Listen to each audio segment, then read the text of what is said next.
안녕하세요 여러분, 속성캐드 정쌤입니다.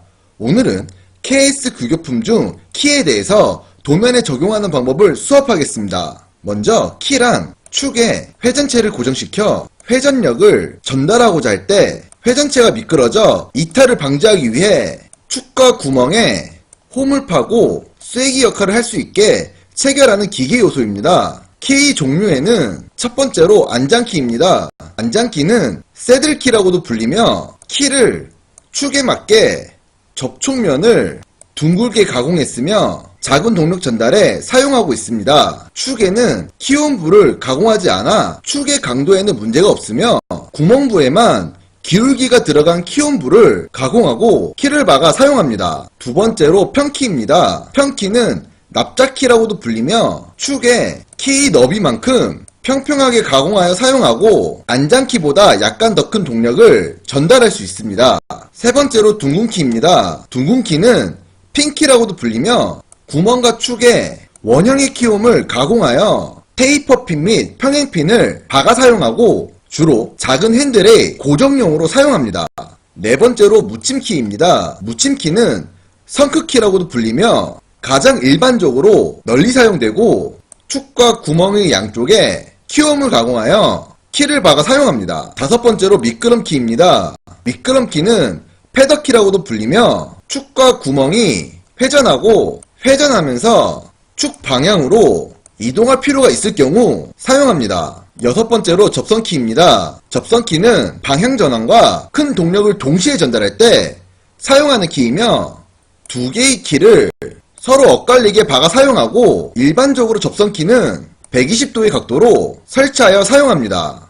일곱 번째로 반달키입니다. 반달키는 축에 키홈이 깊어 축의 강도는 떨어지지만 가공이 용이하고 축부와 구멍부의 조립 시 자동으로 자리가 조정되어 설치가 편하고 공작기계 및 자동차 등 가벼운 하중의 작은 축지름에 사용합니다. 여덟 번째로 스플라인입니다. 스플라인은 미끄럼키 역할 및 일반적인 키보다 큰 동력 전달이 필요로 할 때 사용하며 내구력이 크고 조립 시 정확한 중심에 맞출 수 있으며 주로 자동차나 항공기 등 변속기에 사용합니다. 아홉 번째로 세레이션입니다. 세레이션은 축과 구멍의 둘레에 나사산 모양처럼 삼각형이 작은 이를 무수히 깎아 만든 것으로서 전동력이 크기 때문에 주로 자동차의 핸들에 사용합니다. 키의 종류에 대해서 배우셨다면 자격증에서 자주 사용하는 묻힘키에 대해서 수업을 진행하겠습니다. KS 규격집에서 묻힘키를 찾기 전에 키가 적용되는 축의 지름부터 직접 측정 도구인 자를 이용해서 측정하고 그 측정값을 기준으로 KS 규격집에 묻힘키의 페이지에 들어가면 보시는 것과 같이 묻힘키의 규격을 확인할 수 있고 키가 조립되는 축부와 구멍부의 그림이 있으며 도면에 적용하기 위해서 필요한 치수가 알파벳 기호로서 표시되어 있습니다. 여기서 알파벳 B는 키의 폭을 뜻하며 B1번은 축부의 폭이고 B2번은 구멍부의 폭을 나타내고 서로 조립되는 부분이기 때문에 치수는 같으며 키 높이값 H에 대해서 축부와 구멍부에 적용되는 높이는 소문자 T이고 T1번은 축부의 깊이이고 T2번은 구멍부의 깊이를 나타냅니다. 그럼 도면에서 측정한 지름값 17mm를 가지고 적용하는 축 지름값을 보시면 초가와 이하가 있는데 측정한 지름값이 17이니까 12초가 17 이하 부분을 보면 되는데 폭 B값은 5이고 축부 T1번 값은 3과 구멍부 T2번 값은 2.3을 확인할 수 있습니다. KS 규격집에서 얻은 값을 가지고 도면에 적용하면 되는데 구멍부부터 그려보면 구멍 투상도의 위쪽 선을 옵셋으로 T2가 2.3만큼 띄워주고 연장한 다음에 중심 축선을 길게 연장한 후 세로 방향의 중심 축선을 만듭니다.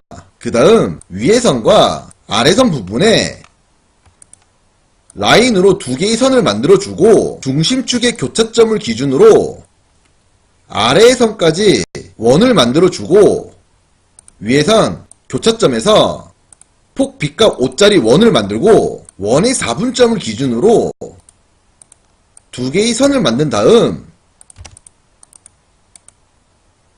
트림으로 정리해주면 보시는 것과 같이 구멍부에 키홈이 적용된 것을 보실 수 있고, 국부토상이 적용되어 정면도와 중심선으로 연결해주고, 치수 기입은 정면도에 구멍 치수 427과 끼워 맞춤 H7을 넣어주고, 구멍부는 키홈으로 인해 완전한 원이 아니기 때문에 키홈이 적용된 방향으로 특성창에 들어가 억제해주고, 측면도에 전체적인 치수를 넣어주고 폭을 넣어준 다음 KS 규격집에서 정의한 공차값을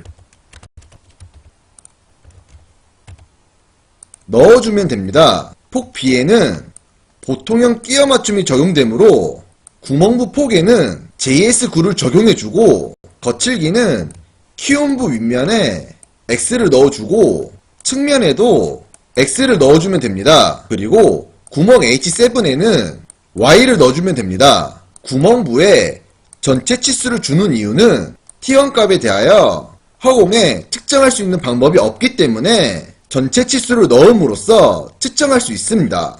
축에는 먼저 직접 측정 도구인 자를 이용해서 시작면부터 키까지의 거리와 키 길이를 옵셋으로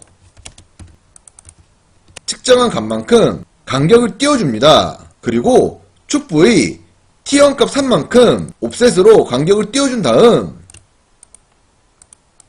트림으로 정리하고 양끝 끝점에서 라인으로 두 개의 선을 만들고 임의의 근처점을 잡아 폭비 5인 원을 만들어주고, 무브로 원의 바깥 4분점에서 원의 중심점으로 이동시켜주고, 카피로 원의 안쪽 4분점에서 수직점을 이용하여 반대편 선에도 만들어주고, 두 개의 원을 선으로 이어준 다음 트림으로 정리해주고, 키홈 형상에 대한 중심선을 만들어주고, 국부토상이 적용되어 앞서 만들었던 두 개의 선은 치수 보조선과 같은 빨간색 색상으로 변경해주고, 키부 주변에 부분 단면으로 파단선을 치고 해칭을 넣어주면 축에 대한 투성도는 끝나고, 치수 기입 방법은 먼저 시작면과 키홈까지의 간격 치수와 키홈의 길이 치수를 넣어주고, 축부 T1 깊이값을 넣어주고,